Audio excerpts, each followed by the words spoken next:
His trial made propofol, the anesthetic that killed Michael Jackson, a household word. It's a familiar drug, certainly in hospitals. Chief Medical Correspondent Dr. Sanjay Gupta took us into an operating room to show us just how fast it works. Take a look. Okay, so the propofol. We're going to start infusing this. You're going to get a little sleepy, Vincent, okay? Give me some good deep breaths. So watch us go and take a look at his eyes, how quickly this... Deep breath, Vincent. Doing great. May feel a little burning, okay? 10, Deep 9, breath.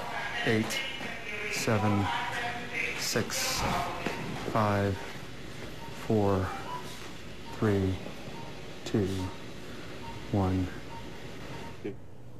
It's amazing how quick it works. Sanjay joins me now with the rest of our panel, Randy Kay, Mark Garagos, Marcia Clark, and Jeffrey Toobin. So, Sanjay, the DA said the verdict should send a powerful message to doctors, particularly in Hollywood, who may be tempted to play the role, in his words, of Dr. Feelgood. Do you agree with that? And how big a problem do you think that is still? I think there's going to be a couple of messages sent, but I'll preface by saying that this is a very unusual situation, a bizarre one. It's not one of these situations where you say this is an indicator of much more rampant behavior like this. I would venture a guess that what you've seen sort of unfold here is something that is very hard to say happens anywhere else. So I don't know that message regarding propofol specifically will be sent. I think two things. One is propofol is not a controlled substance, Anderson. I think that is surprising to a lot of people, but it's not, in part because I don't think people imagined it could be abused in this manner. And I do think to some extent these doctors who are, quote-unquote, the Hollywood doctors, the concierge doctors who are taking care of just one or two patients, they may receive a message from all this to be very careful in how they're prescribing drug habits and how they may be influenced by their patients to do things like this. I know there's been some confusion, Sanjay, about the status of Murray's license. If he's behind bars, it's not the most pressing issue, but if and when he's released, it certainly comes back to the forefront. What do you know? Yeah, this is actually pretty interesting, and I think the common sense will tell you that he's going to lose his medical license in the 4 states in which he has had medical licenses. But one thing that very clear, and we actually called the California Medical Board specifically about this afternoon, and they say it is still ultimately up to the state medical board. And 4 states are California, Nevada, Texas, and Hawaii.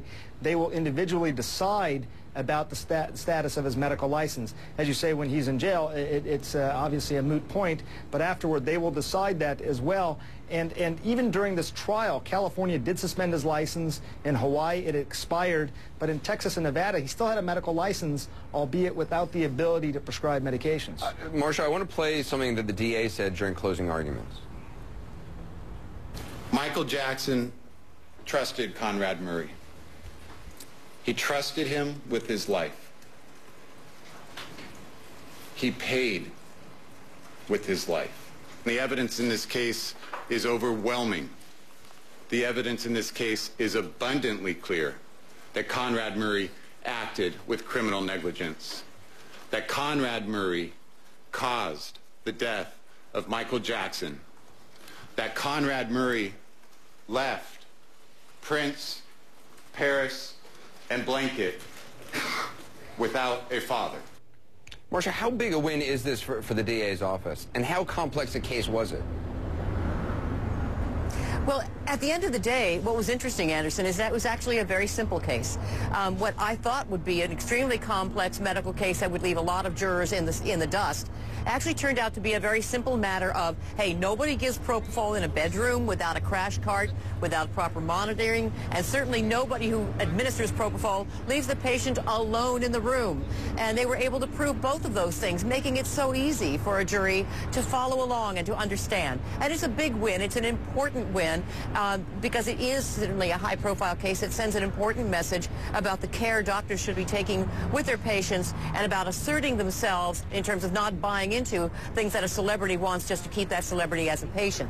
That said, to take it any farther than that, I don't know. I mean, this was not a case with a celebrity defendant. This was a case with a celebrity victim. And to the extent that a trial is a popularity contest, that popularity resided very completely on the side of the prosecution. Not only that, but the prosecution had an overwhelming case that was really true what he said. It was a case of abundant evidence, and the defense had absolutely no cards to play, and it really wound up being very simple. Mark, do you think there are any grounds for an appeal here for Dr. Murray? Well, there's grounds for appeal on some of the pretrial evidentiary rulings when Judge Pastor excluded a lot of the things that the defense wanted to do. The problem is, in the Court of Appeal, is they're going to say, even if he made an error, it's harmless error, and the evidence was overwhelming anyway. So I certainly, if I were him and advising him, would not be telling him to get ready to pack your things. You're going to be sprung from the county jail anytime soon. Randy, you were in the court for a lot of this. What do you think were some of the key evidence in court that really sealed his fate? Well, I think, Anderson, sitting in that courtroom, you could really tell what the jury reacted to. And I think one of the things was that the defense had always said that Conrad Murray was trying to wean Michael Jackson off this propofol. Yet the state showed evidence that he had bought from a pharmacy 4 gallons of propofol to bring into that home and kept bringing it into the home to Michael Jackson. So they didn't buy the idea, clearly, that he was trying to wean him off. Another piece of evidence were his cell phone records from the morning that Michael Jackson collapsed and stopped breathing. They said that he had abandoned his patient, and sure enough, those records show that he was texting and he was on his cell phone making and receiving calls that day. And I'd say the last thing is that the state had said that, you know what, no matter what, even if Michael Jackson did give himself that fatal dose, which is what the defense had said, without realizing it would kill him, the state hammered home it was Conrad Murray who brought that propofol into the home, and that definitely struck a nerve with the jury. Jeff, I think a lot of people were surprised by the idea that, okay, even if he gets 4 years, he might just end up being on probation. How common, I mean, is that in other states as well? Well, how big an overcrowding? California's in a unique situation at this point. Because of the fiscal crisis, they are really cleaning out their prisons of nonviolent offenders. They have had an enormous increase in their prison population. It's shrinking there more than in any other state. But it is fairly common for people who are sentenced who are convicted of something less than major violent crimes to do a little bit of time, although that's less true in federal court. White-collar criminals these days, they do a lot of time. Bernie Madoff is doing 150 years. Not many people are doing 150 years, but a lot of people in federal court are doing a lot of time. Jeff, Sanjay, Randy, Marcia, Mark, thank you very much. Appreciate it. Later tonight on the program, a special investigation into the final days and hours of Michael Jackson's life, including some heart-wrenching testimony from the last people to see him alive. Michael Jackson, the final days is ahead at 11 o'clock Eastern tonight. Up next, Raw Politics. Another woman stepping forward with allegations of inappropriate sexual behavior by Herman Cain. I don't know if you saw the press conference that was carried live today on CNN. He is denying the claims. We'll tell you what she had to say at that news conference today.